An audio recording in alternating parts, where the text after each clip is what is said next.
أعوذ بالله من الشيطان الرجيم بسم الله الرحمن الرحيم رب اشرح لي صدري ويسر لي أمري واحلل عقدة من لساني يفقهوا قولي.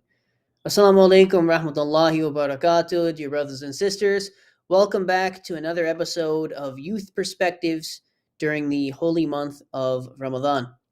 Now, we have a very interesting program today. We have a program that focuses on the internal conflict within ourselves, especially relevant during this holy month of Ramadan, as we balance between our desires of eating and trying to get closer to Allah subhanahu wa ta'ala. Now, the topic we have today is about the two types of selves that the human being possesses. The two selves that a human being possesses, the first type is the human self. Now, the human self is that part given to us by Allah subhanahu wa ta'ala. That is the part of us that we can connect to Allah subhanahu wa ta'ala. That is the part that we can use to become the best of creation. It's through the human self that we become closer to Allah subhanahu wa ta'ala. And that is the value that a human being has comes from his human self.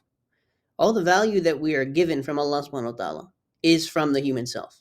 What's the second type of self? The second type of self is the animal self. The animal self is our desires. The animal self is that part of us that has been described kind of, you can think of it as an unwanted guest. It's sort of an unwanted guest. It's kind of like, it's a parasite, really.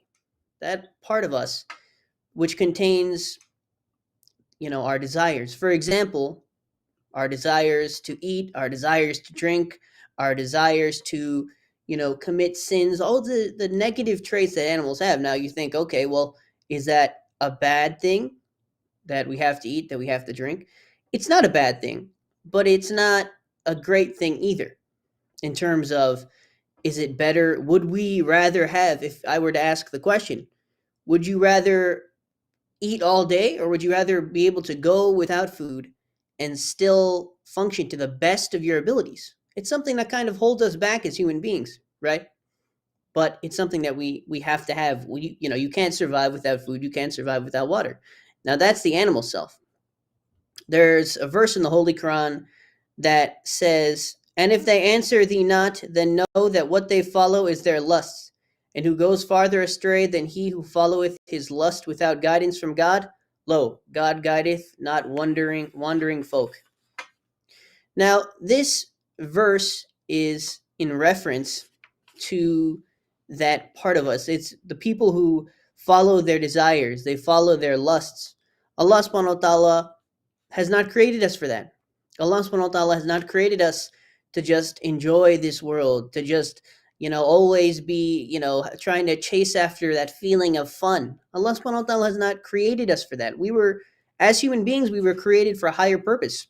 And this can be illustrated in the two selves of ours, how we have the human self and we have the animal self. It can be best illustrated in that one side of us is the side that we can get close to Allah subhanahu wa ta'ala. We can use that to reach paradise. And the other side is something that, like I said, the animal self, it'll also be considered, for example, the unconscious self, right? Unconsciously, if we don't watch ourselves, we could fall into bad habits, we can fall into sin, we can fall into negative things if we just, for example, live life as if it's on autopilot, right? And a lot of times, sometimes we don't even know we're doing these things, right? Like, for example, telling a lie, let's say, right? A lot of times when you get used to certain things, you can get used to good things, you can get used to bad things. For example, if you get used to not telling the truth, you start out with a small thing, a small lie, as it's considered.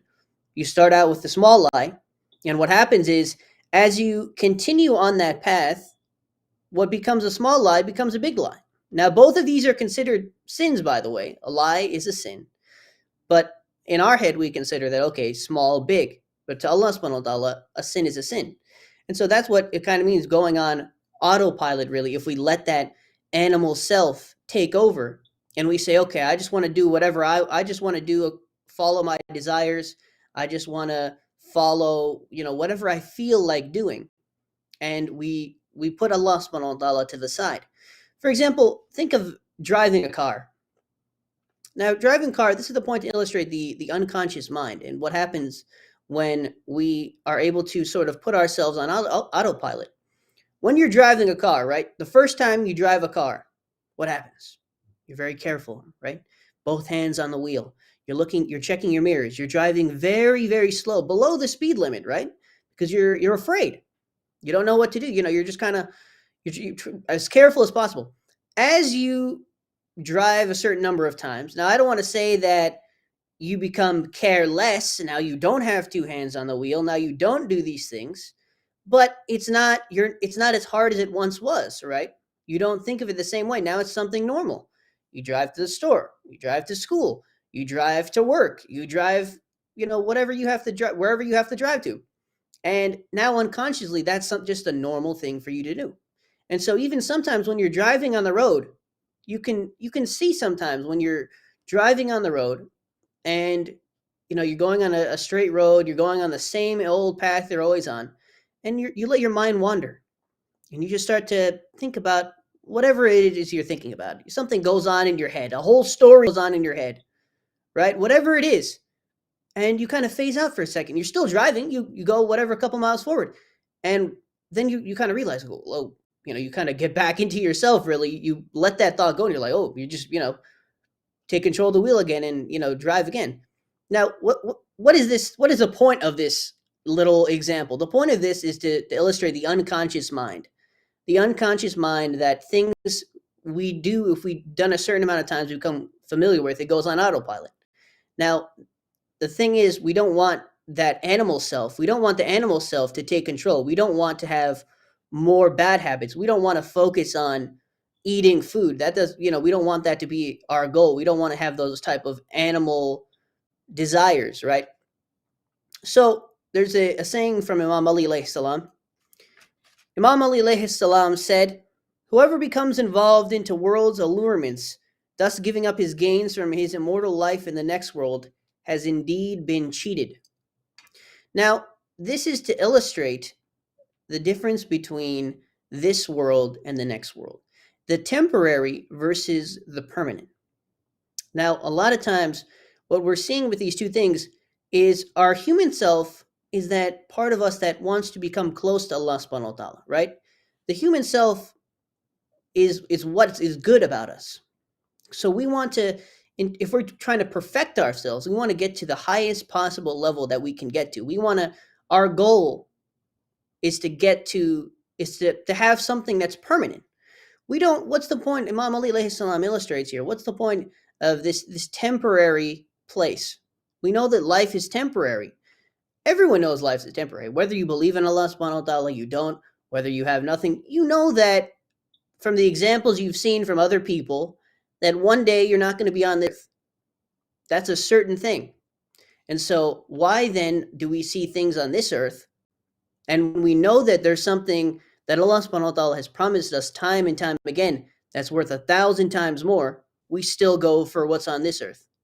And we kind of think of it in the back of our mind that, well, maybe there is, maybe there isn't, or even if we're, inshallah, sure about it, still, those people who are sure, we don't, every single day is not working towards what we're trying to do. Every single day isn't working towards our akhirah. It's not worth gaining the most out of the next world. It's on the list, but it's not the number one priority. And so Imam Ali alayhi salam has said, indeed, those people have been cheated who focus on the temporary. They take more advantage of the temporary world than they do of the permanent world. Those people have been cheated. Now, this is another interesting idea to talk about here. And this idea is the concept of delayed gratification. Now, what is delayed gratification? You can think about it like this, that, for example, when we're taking a test, right? For example, we have to study for something. And, we know that in our minds, we kind of procrastinate and we build this thing up that we have to study for. And so it has a certain amount of importance to us, right? We know that it's something that we have to do. It's not like we don't want to do it. We know it's something we have to do. But we delayed and we delayed and we delayed it. And at the last second, when we go to do it, before you're doing the test, you know that you have to do that. You say, okay, well, I'm going to do, maybe there's some other easier thing that you can do first. Maybe there's the essay and then there's the quiz. So you take the quiz first. You say, okay, I'm going to do that first. Or, I'm gonna, take a 10 minute. I'm gonna watch a YouTube video first, and I'm gonna, enjoy myself before the suffering, right? Before I have to do that. So that's what we do a lot of the times is we take that temporary feeling of happiness, temporary feeling of, okay, that thing that I have to do is away and off to the in my rear view mirror. I can't even, I know it's there, but at least I have this last second. And so you'll take that 10 minutes, and then you'll suffer through the 6 hours of whatever it is that we'll have to do. And so the concept here is revolving around discipline, disciplining ourselves to see that one thing is worth more than the other, realizing that life is hard. There are hard tasks in life. There's things that we have to do, and Allah subhanahu wa ta'ala's path, while it's the right path, we can't expect it that it's the easiest way to go. It's easy if it's easy in our minds that we know what the right thing is. But if we just follow it, for example, as, okay, well, there's halal and haram. I can, it's easy to do haram. It's easier to not have anything to follow and to just leave everything aside than it is to, for example, to have a set thing of rules, right?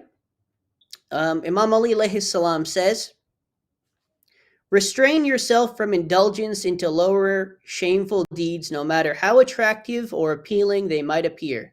Because in this exchange or trade, you do not receive the genuine value of yourself. Do not allow yourself to be slave of other, because God has created you as free. The goodness which cannot be obtained except through the evil is not goodness. Also, a thing acquired except with serious effort would not be easy to retain. Now, this is from Nahjul Balagha, as we know. Imam Ali alayhi salam is illustrating this point. There's easy ways. It's easy to do things that are wrong. It's easy to do that, but we can't expect that. We can't expect that. What the good thing, something that we know is good to do. We can't expect that can also be, something easy, right? And so even through the month of Ramadan, as we're in right now, a lot of times, once that, like I mentioned yesterday, the initial feeling of the grandeur of this month weighs away, we get back to the fact that, yes, if we want to be able to achieve the most out of this month, we're going to have to work hard. We're going to have to fight that thing within us, that animal self that only wants to focus on eating and drinking, that only wants to focus on, as soon as the fast is over, I can do whatever I want, right? That's not the point. It's not just the fasting of eating and drinking, it's the fasting of the eyes, the fasting of the ears, the fasting of our mind, right? We have to control every aspect in this holy month of Ramadan, and of course after.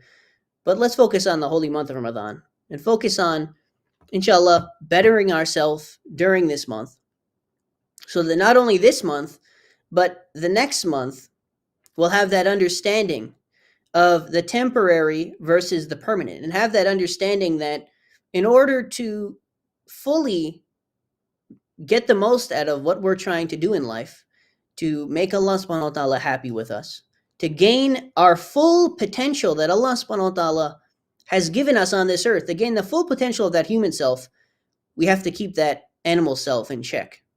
And we have to, first of all, be aware of it. And second of all, keep it in check and realize that there's a difference between the permanent and the temporary. And what Allah subhanahu wa ta'ala has for us is worth 1,000 times more than anything we could ever imagine. That's all the time we have left for today. Thank you for joining us on another episode of Youth Perspectives. Now, inshallah, we're going to read Allahumma qul waliyaka for the safety and protection of our 12th Imam. May Allah hasten his appearance. Bismillahir Rahmanir Rahim.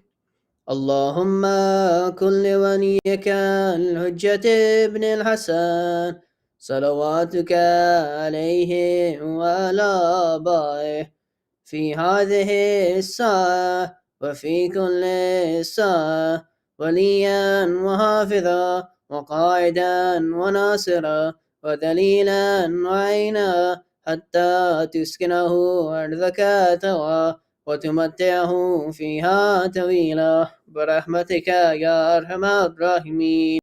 اللهم صل على محمد وعلى محمد وأجل فرجهم. Thank you once again for joining us on today's episode of Youth Perspectives. Assalamu alaikum rahmatullahi wa barakatuh. Khudafis. See you next time.